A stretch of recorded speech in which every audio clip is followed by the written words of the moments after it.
meantime, let's talk about, we are already into 5 weeks of the war. Second month has now started, and the world's most critical oil artery has been choked for weeks now. The US intel is now sounding an alarm. The US intel input suggests that Iran is unlikely to ease the chokehold on the Strait of Hormuz anytime soon. Sources even indicate that Tehran sees the strait as its strongest leverage against the United States and is in no mood to give up this leverage. And that changes the nature of this war completely. So let's talk about the scale of disruption that seems to have become clearer when you look at the shipping data. Now, before the war, Strait of Hormuz was one of the busiest oil routes in the world. 20% of the global oil supply passes through that route.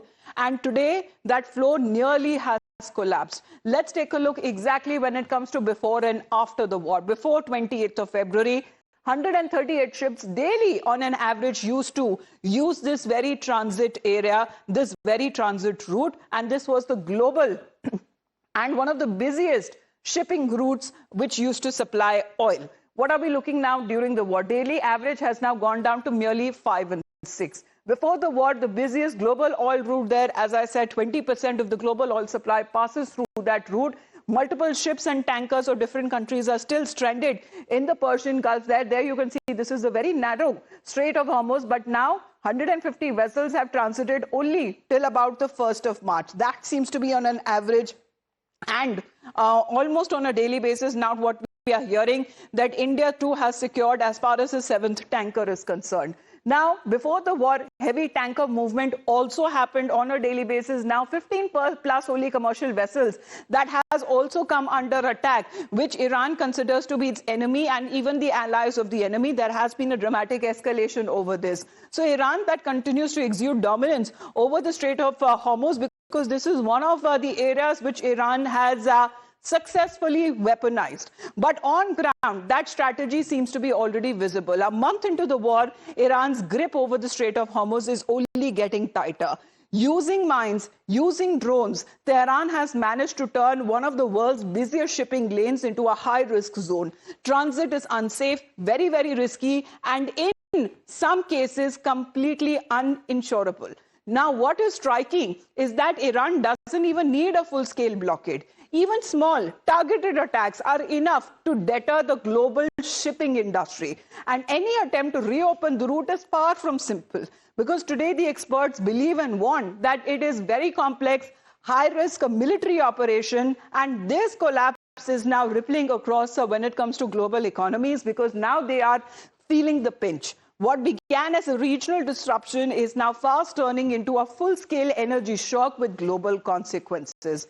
So let's take a look exactly why Strait of Hormuz and its position there is extremely critical, because it is estimated, as far as the economic loss is concerned, not just to this region, but globally as well. We talk about $330 billion to nearly $2.2 trillion. $800 billion trade that has been impacted, crude has been impacted, LNG, fuel shipments that has been hit. The world actually runs on this fuel. What are we looking at? 745 million per day. When we are looking at the oil and the gas revenue, that has been impacted. The Gulf export earnings have hit very, very hard, because there you can see this is the very narrow strait where Iran has blocked. 15% of the global oil supply that has been trapped, twice the disruption that has been faced in 1970s, because the Strait of Hormuz is not being blocked by Iran for the first time. It has happened before as well. And if the strait remains shut, then crude may hit $150 to $250 barrel per mark. And this was well below 80 before the 28th of February when the war began. So if the strait remains shut, then there is no longer any short-term disruption. It becomes a sustained global shock. And what are we looking at? Because if it remains shut, the implications are as follows. No quick supply alternatives there. It will be extremely risky, complex, and expensive. And of course, prices will stay higher longer. And high prices, that means a cut in demand. The implication, that would also mean that the shock will spread beyond oil in other areas as well, and that will lead to inflation that will continue to remain elevated.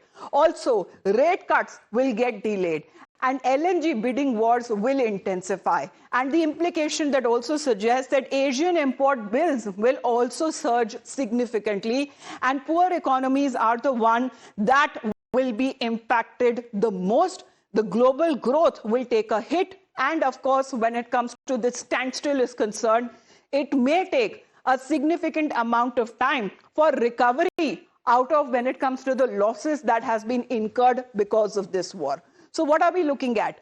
Only 2 of 20 Hormuz vessels were